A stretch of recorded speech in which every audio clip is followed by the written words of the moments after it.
আমাদের সূর্য একটি মধ্যম মানের নক্ষত্র, যা প্রায় 4.6 বিলিয়ন বছর আগে একটি বিশাল গ্যাস ও ধুলোর মেঘ থেকে জন্মগ্রহণ করেছে।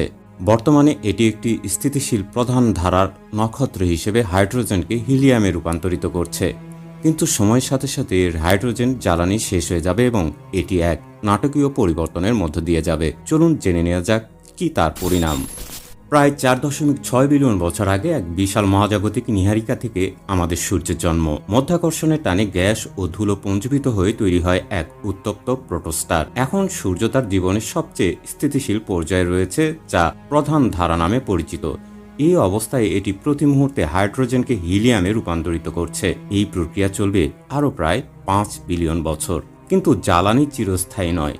ধীরে ধীরে সূর্যের কেন্দ্রে হাইড্রোজেনের পরিমাণ কমতে থাকবে, হিলিয়ামের পরিমাণ বাড়তে থাকবে এবং কেন্দ্রের চাপ বেড়ে যাবে। এই চাপ সামলাতে সূর্যের গঠনে পরিবর্তন আসতে শুরু করবে। আজ থেকে প্রায় 5 বিলিয়ন বছর পর কেন্দ্রের হাইড্রোজেন প্রায় শেষ হয়ে আসবে।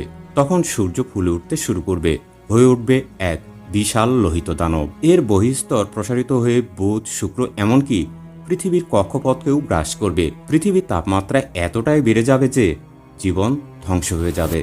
কিন্তু এখানেই শেষ নয়। কেন্দ্রের তাপমাত্রা এতটাই বেড়ে যাবে যে হিলিয়ামও চলতে শুরু করবে। তৈরি হবে কার্বন ও অক্সিজেন। এই সময় সূর্যের আকার ও উজ্জ্বলতায় বারবার ওঠানামা করবে। এটি এক অস্থির পর্যায়ে। অবশেষে তার শেষ জ্বালানি শেষ হয়ে এলে সূর্য তার বাইরের স্তরগুলোকে মহাকাশে ছুঁড়ে ফেলে দেবে। তৈরি হবে এক অপূর্ব সুন্দর প্ল্যানেটারি নেবুলা, গ্যাস ও ধুলোর এক রঙিন ক্যানভাস। শেষ পর্যন্ত কেন্দ্রে থেকে যাবে শুধু একটি অতি ঘন, ছোট ও উজ্জ্বল সাদা মামন। সূর্যের মতো মধ্যম মানের তারার জন্য এটাই শেষ পরিণতি। এটি ধীরে ধীরে ঠান্ডা হয়ে যাবে, মিলিয়ে যাবে মহাকাশের অন্ধকারে। কিন্তু তার সৃষ্টি করা নেবুলা, সেই গ্যাসীয় মেঘ মহাকাশে ছড়িয়ে থাকবে, যেখান থেকে হয়তো কোনোদিন জন্ম নেবে নতুন নক্ষত্র, নতুন গ্রহ, হয়তো নতুন জীবন।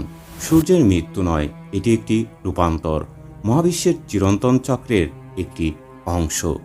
রিলেটেড আরও ভিডিও দেখতে পারেন আমার চ্যানেলে এবং ফেসবুক পেজে। ভালো লাগলে সাবস্ক্রাইব এবং ফলো করে সাথে থাকতে পারেন। ভালো থাকুন, বিজ্ঞানের সাথে থাকুন।